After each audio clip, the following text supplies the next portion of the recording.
Écoutez-moi ce petit son merveilleux. Oh là là, ça ronronne mais c'est juste magnifique.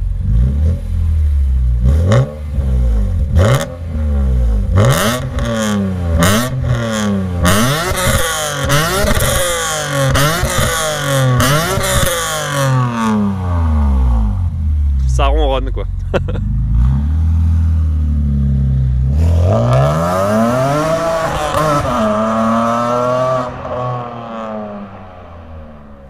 Salut à tous, Johan de Carzegno. Aujourd'hui on reprend les présentations de véhicules et de belle manière avec une magnifique M3 E46. J'en dis pas plus, je laisse Kevin, son propriétaire, vous la présenter. Très très belle configuration, ça va donner des idées à certains, c'est quasiment sûr. Et elle est vraiment très très belle. Allez, Kevin, salut. Johan, merci. Merci à toi. Je te présente ma M3 E46, Ouais. donc, propriétaire depuis maintenant 3 ans. Donc là, elle a un kit CSL, Ouais. du pare-choc, la malle et le diffuseur. D'accord. Donc on va commencer d'abord par le pare-choc. Ouais. Donc on voit que sur le CSL, tout est fermé. On a juste ici le trou pour l'admission. Ouais. Donc l'air rentre ici directement. Donc modification voilà, d'origine sur un kit CSL. Voilà, c'est ça. voilà. Pare-choc CSL comme c'était à l'époque. On a aussi une Associé. pièce en carbone. Associé, voilà, une entrée et une prise ici. Voilà. Alors est-ce que vous allez la voir? J'espère. Hop. Normalement, voilà, vous la voyez, la pièce en carbone. Et qui en fait amène directement, qui dirige Ça directement force l'air un peu plus à le flux d'air à l'admission. Parce que c'est pas une admission d'origine, c'est dessus. Bien Superbe. évidemment. Superbe. Vous remarquez bien entendu qu'il n'y a même pas de support de plaque parce que monsieur est un peu bricoleur et surtout malin et il a fait en fait un support qui s'enlève, notamment parce qu'il fait de la piste un petit peu de temps en temps. Et du coup c'est non seulement très esthétique pour les photos et les présentations, mais également très pratique pour le circuit. C'est ça. On a également donc les feux Angel Eyes, grande signature Donc là on a en BM, double. mais avec la particularité d'être en double effectivement. C'est pas courant. Et qui est super chouette et ils font vraiment neuf. Rappelle-moi pardon, la voiture elle est de quelle année? 2002. 2002, elle est dans un état, franchement elle est comme T'as neuve. concours on va dire. Elle est vraiment comme neuve. Les jantes, Donc là on a des jantes CS. Donc, ouais, la différence à l'époque, on pouvait avoir une M3 46 CS. ouais, La différence elle se jouait au niveau de la direction, de pas mal de petites choses. Et puis c'était un bleu métallique, j'ai plus le nom, le code couleur exact. ouais, Mais donc si au niveau des jantes, voilà, on est sur du 8 en diamètre et à l'arrière 9,5 et les CSL est un 8,5. d'accord, donc Voilà. légère différence, Légère mais différence qui le sont un peu look, plus large, mais le look est identique. est identique. Ouais. Voilà. Évidemment le petit sigle M qui va bien. Et le freinage, on en parle. Voilà, donc le freinage, forcément tout le monde sait que les M3 ça ne freine pas, Ouais. donc que ce soit au 46, 36 ou au 92, c'est pareil, c'est la même chose. Ce qui est dingue d'ailleurs parce que Pour on une dit caisse, c'est le autant modèle sportif de la gamme sportif, et ouais. Alors autant de chevaux et au final avoir un freinage finalement médiocre, pas à la hauteur. Ouais. voilà, clairement. D'accord. Donc là je suis passé sur un freinage 987 turbo, Ouais. donc en 4 pistons. J'aurais pu mettre un freinage M performance, mais bon, j'ai eu des retours dessus, notamment sur circuit, c'était pas ouf. ouf. Par rapport à Ouais, et puis je voulais quelque chose un peu de différent, Ouais. par rapport à que tout le monde a toujours la même chose. Ouais. Donc il a fallu faire une cale sur mesure. D'accord. Parce donc que ça passait pas. Non, Ouais. du tout. Il faut faire une cale sur mesure taillée dans la masse. Mhm. Donc ça c'était l'ancien propriétaire qui avait fait cette cale là et du coup je l'avais racheté son kit. D'accord. Et on a des disques CSL bien évidemment, Ouais. pour qu'au moins au niveau du freinage ça épouse parfaitement là. Ouais. Ok. Voilà. Et on a des plaquettes DS 2500. Ça freine, ça fait son taf, mais je pense quand même passer sur des pagiles plus tard et voir un peu la différence Pour que ce soit plus performant. entre les deux. Voilà, tout à D'accord. fait. Ok. Les petits détails qui vont bien. La Donc, pour signature. la peinture, c'est une Imola Road 2, Ouais. peinture d'origine. Qui est très rare. très belle. Très rare et très très belle. couleur-là. Franchement, elle se distingue vraiment du parc habituel. Je C'est trouve ça. Et suivant les nuances, suivant le soleil comme on y tape, là on peut à l'occurrence voir, ça fait un peu des reflets mauves, Ouais, c'est violet. Ouais, violet. ouais. Alors quand il n'y a pas de soleil, ça fait un peu une peinture mate. Ouais, C'est exact. c'est assez bizarre quand même comme peinture, mais elle rend magnifique. Non, elle est Sur vraiment un chouette. M3, c'est, Elle est vraiment chouette. Le petit toit ouvrant qui est très chouette aussi, ça apporte un petit plus. Pour tous ceux qui veulent voir davantage de photos et suivre son compte, voilà, sur Instagram, comme ça vous avez le temps de tout noter. Donc, on a dit tout à l'heure, c'était une 2002, donc c'est une phase 1.5, donc là on va dire un peu une année bâtard. Intermédiaire, ouais. Voilà, là-dessus, donc j'ai les feux d'origine à LED, la barre anti-rapprochement avant qu'on verra tout à l'heure, Ouais. et quelques petits détails côté mécanique sur de la phase 2. D'accord. Niveau malle arrière, les connaisseurs auront reconnu. C'est également une malle de CSL, donc très très bien intégrée, c'est magnifique, franchement ça fait pas rajout, ça fait pas, voilà, c'est juste superbe, c'est discret, c'est sobre. Malle d'origine, donc pour l'installation, ça reste assez simple. Hein. Ouais. Comparé aux répliques, les répliques forcément on a du jour ici, on a du jour là, Ouais, c'est pour mal ajuster, relevé, ouais, voilà. ouais. Là c'est une vraie malle, donc sur une vraie caisse, donc tout va bien. Les ajustements sont parfaits, je vais me mettre de l'autre côté juste pour pas avoir les ombres. Hop. Donc là on a un diffuseur CSL, ouais. donc en carbone. Donc tout ça est en carbone, donc après il faut peindre, il faut faire une déco. Ah donc tout le diffuseur est en carbone, mais il y a, en fait t'as fait peindre tout le... Ah ouais, super. Ouais. Il faut super. le contour. Pour que ça fasse, ouais finalement c'est encore mieux intégré en fait, je trouve, avec l'échappement qui va bien. Donc là on a le Super Sprint Race Light. Et ensuite on a le X-Pipe Race aussi. Donc les deux versions sont pas homologuées sur route bien évidemment. Ouais. Le catalyseur c'est d'origine et je touche pas, simplement suffisant, ça chante ce qu'il faut. Bon, pas besoin d'en faire plus. Je confirme, ça chante déjà très bien et ça suffit largement pour pas avoir d'ennuis et pas avoir mal à la tête aussi. Donc très très belle config. De l'autre côté forcément c'est la même chose. Mais franchement l'ensemble est super cohérent, c'est vraiment très très beau, c'est très bien fait, la peinture donne beaucoup de charme en fait à cette voiture qui se distingue un peu de tout le parc qu'on connaît déjà sur les M3, parce qu'on en a vu, revu, mais celle-là se distingue effectivement de tout ce qu'on peut voir habituellement et c'est vraiment très très chouette. Je tiens à remercier Sébastien de la société Automania, donc donc c'est lui qui s'occupe on va dire du lustrage, du nettoyage, donc elle a une protection céramique. Ouais. Voilà, toutes mes caisses je les dépose chez lui, il bosse super bien, franchement j'ai rien à dire dessus. Donc pareil tu me donneras les liens, comme ça je les mettrai en bas dans la description de la vidéo et vous voyez le résultat sur la voiture, pour une voiture qui a 17 ans, bientôt 18, franchement elle ne les fait pas du tout. Après, question réglage là-dessus, donc on a une géométrie, on va dire fait maison. Ouais. Donc ça c'est Denis, la société, à la Brède, le Renault. Je sais plus son nom exact, mais c'est Denis, voilà, c'est lui qui me fait la géométrie et ça fait plusieurs fois que je dépose et je voulais quelque chose, j'avais trop de carrossage à l'avant, donc j'ai voulu réduire et on va dire qu'il a fait sa géométrie à sa façon et il m'a dit tu vois comment ça donne. Et mais ouais, il y a eu un véritable échange entre toi et lui et des retours d'informations pour faire un truc qui t'allait quoi. C'est ça, et là franchement impeccable. Ah donc top. J'ai rien à dire, donc pareil, tout ce qui est géométrie, ça se passe chez Denis à la Brède. À la Brède, super, c'est noté. Pareil, je mettrai alors du coup le lien si je le trouve, voilà, on va faire en sorte de le trouver. Un professionnel voilà, qui fasse de bonnes géos et puis au moins il n'est pas là pour faire une géo à l'ouest. Ouais. Il vous dit exactement ce que vous cherchez. Voilà, vous pouvez mettre hard au début, hein, j'ai mis hard, j'ai vu ce que c'était, je me suis dit non mais laisse tomber, on remet. Non en fait non. Voilà, on teste, on voit. D'accord, mais super. Super. Tu peux nous ouvrir le compartiment moteur s'il te plaît? On va voir l'antre de la bête. C'est vrai qu'elle est super, donc comme ça il y a des points de vue là qui sont très très beaux. Voilà le bloc. Donc c'est un 3 litres 2, 343 chevaux. Donc là qu'est-ce qu'il y a en modification, donc on en reparle. Oui exact, là du coup on le voit bien effectivement. Donc Carbone M, donc c'est lui qui s'occupe de ça, donc c'est la fabrication sur mesure. D'accord. Donc il fait notamment les boîtes à air aussi type CSL comme à l'origine. Ouais. Moi j'ai pas voulu pousser le vis jusque là. Ouais, même en termes de prix, faut compter presque 2500 € pour une boîte à air CSL, après il y a une gestion à faire. Ouais. Donc oui, c'est d'autres. Après, tu pars dans un autre délire. Voilà, là elle tourne déjà très bien. J'ai rien à dire dessus. Donc là, j'ai une admission Eventuri. Ouais. Donc c'était quasiment les toutes premières. Je suis numéro 561. Ouais, exact.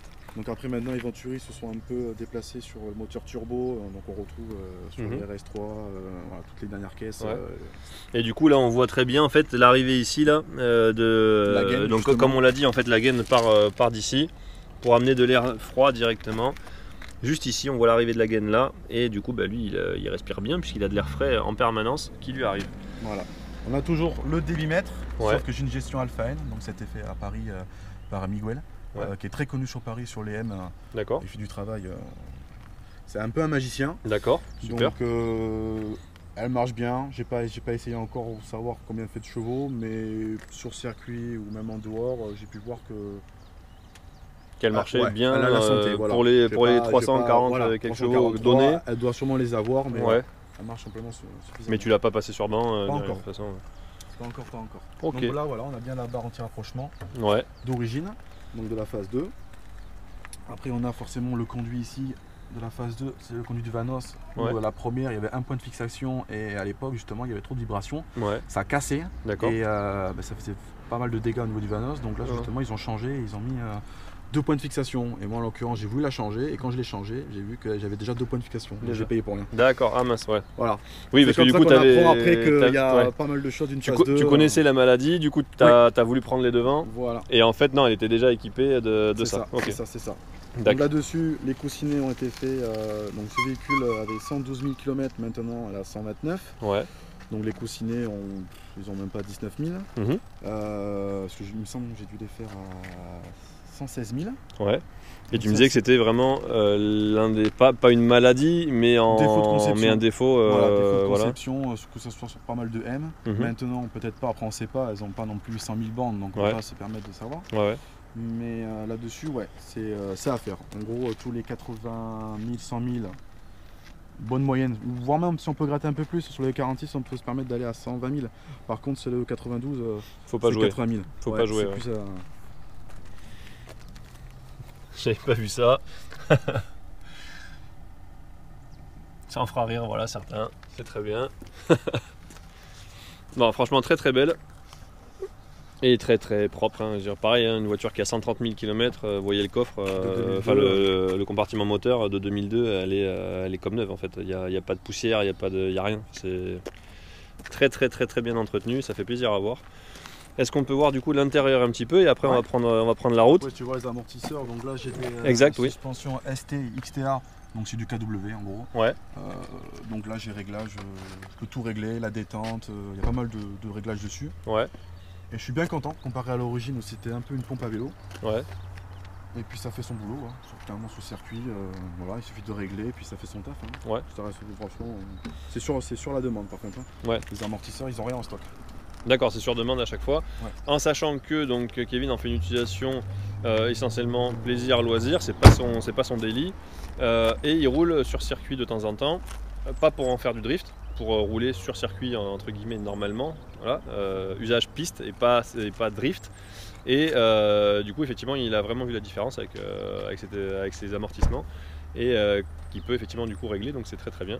Et du coup comme il fait un peu de piste aussi et ainsi de suite, il a aussi fait 2-3 changements à l'intérieur de la caisse. Et on va filer dedans du coup direct pour voir un petit peu avant de prendre la route, quelques minutes. Hop. Donc vous voyez l'intérieur qui est absolument nickel aussi. Donc là on a des Recaro pole position. Hop. L'avantage de cela, c'est un peu le même maintien et les mêmes que sur la CSL. Ils sont clairement. Juste là, on est sur du cuir et là de l'Alcantara. Et sur la CSL, c'est du fût d'Alcantara. Donc réglage manuel. Donc j'ai perdu mon réglage électrique et mes sièges chauffants. Bon, ça c'est pas bien grave, les sièges sont à la maison, donc si un jour je veux les remettre, je peux les remettre. Si t'as une route de 800 bornes à faire, voilà. Limite, Exactement. Et ensuite on a des platines sur mesure, donc de l'alu pareil, taillé dans la masse, où là je peux me permettre de monter ces sièges là sur E36, E46 et E92. Voilà, donc les platines sont plus sur mesure. Je vais y arriver, universelles entre guillemets pour ces modèles là. Tu ne vas pas les mettre n'importe où, mais en tout cas dans tous les modèles que tu as cités, tu pourrais faire le transfert sans aucun problème. C'est très chouette, les détails. Après du rouge, donc la carrosserie, couleur carrosserie qui est rappelée un peu partout dans la voiture. Toutes les baguettes ont été repeintes en Imola Road 2, donc la couleur de la voiture. J'ai fait changer quoi? J'ai dû changer le pommeau de vitesse, donc c'est le M Performance, court. Il y a un shift light dessus, donc un shift short, pardon, il me semble que c'est ça. donc qui est plus court, donc il y a moins de jeu, c'est plus franc. D'accord. Boîte courte quoi. Ouais, boîte courte quoi. Pommeau Alcantara, soufflet Alcantara. Le levier aussi pareil, M Performance. Le levier, ouais. Il y a le pédalier aussi M Performance. Là prochainement comme modification, je me tâte à refaire le volant en Alcantara. Mais ça encore je sais pas trop, j'ai peur en fait au niveau de l'usure. Je sais que l'Alcantara ça s'use beaucoup. Ouais, ça s'use, ça prend une transpiration et tout, voilà. Puisque il faut l'entretenir, il faut le laver. Voilà. Là le volant est d'origine donc il est en bon état. Donc je sais pas encore. Justement vous montrer ça un peu plus près. Le poste de pilotage.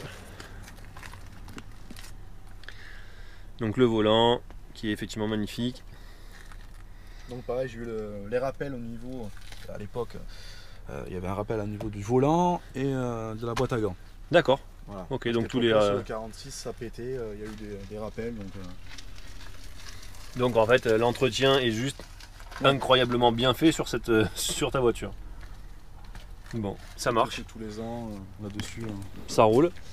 Ben, on va aller faire un petit tour parce que ça fait déjà un petit quart d'heure qu'on tourne autour de la voiture. Donc on va aller faire un tour en roulant et on va voir un petit peu les sensations de confort et ainsi de suite et on revient de suite à vous.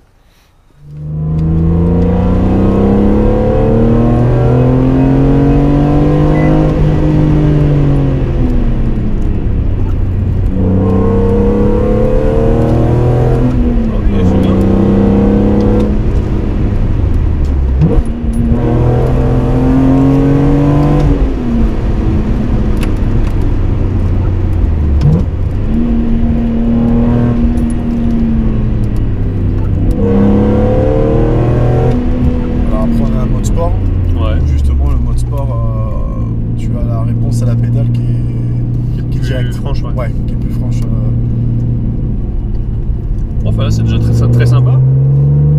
Tu le sens, c'est assez brutal. Hein. Ouais. Là quand je t'en mets, tiens, je suis à 3000 tours. Ah oui, tu sens le truc direct. Ah oui, c'est beaucoup plus violent.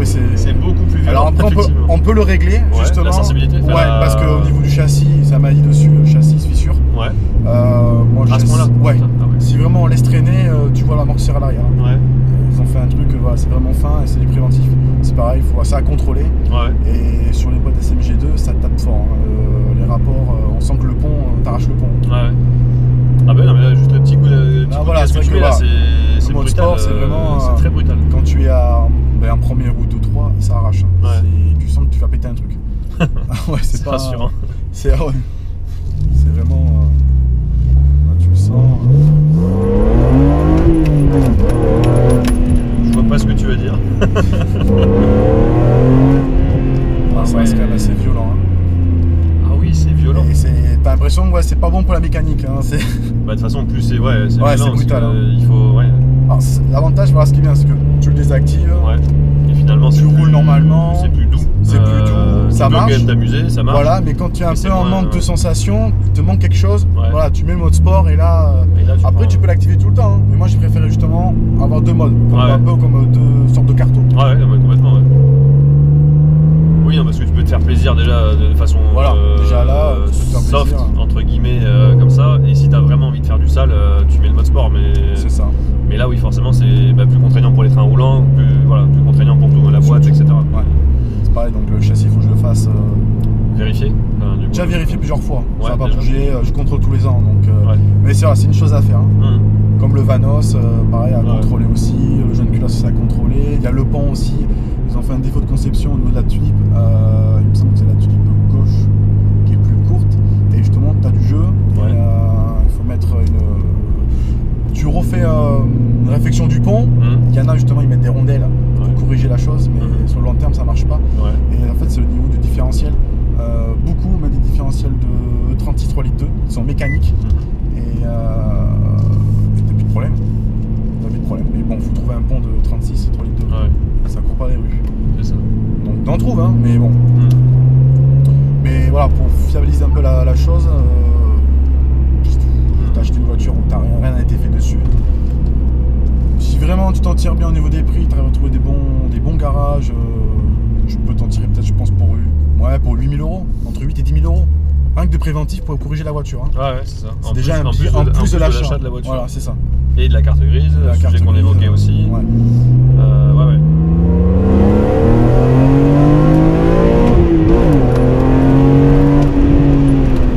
Ah ouais, c'est déjà super violent. Le freinage, ça freine quoi.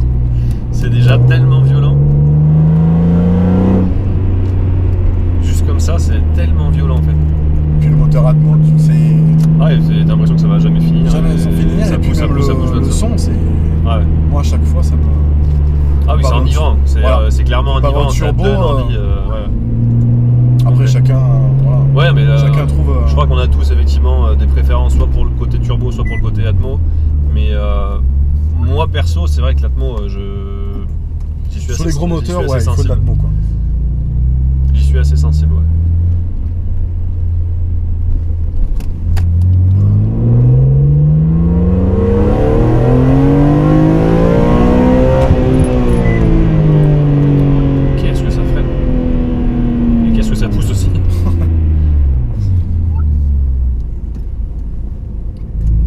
Et par contre, c'est vrai que tu disais tout à l'heure, tu parlais de ta ligne, franchement, elle est pas. Simplement suffisant. C'est pas intrusif. Tu l'entends, tu sais que ça chante, tu profites, mais c'est pas intrusif et t'as pas la tête comme ça et tu fais pas chier grand monde.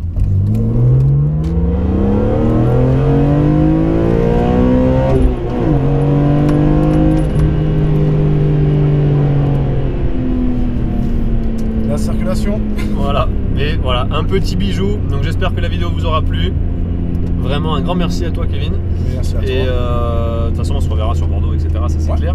Et donc on a fait un petit shooting, les photos seront en fin de vidéo également. Et la M3, la E46, préparée en plus un peu comme elle est là, donc légèrement, mais juste ce qu'il faut pour qu'elle soit bien fiabilisée, propre, saine. Enfin voilà, franchement, ça fait plaisir de voir des propriétaires comme toi, clairement. Il en faut. Et voilà, en fait j'ai pas vraiment grand chose à dire là à la fin. N'oubliez pas Carzenio, n'oubliez pas également son Instagram, je le remets également là en bas de l'écran. Et à très bientôt pour de nouveaux essais. Si vous avez une voiture également à faire essayer, n'hésitez pas, enfin à présenter. N'hésitez pas à me contacter en MP, Instagram et ainsi de suite. Ça sera avec grand plaisir. Voilà, merci. Ciao la team. Bye.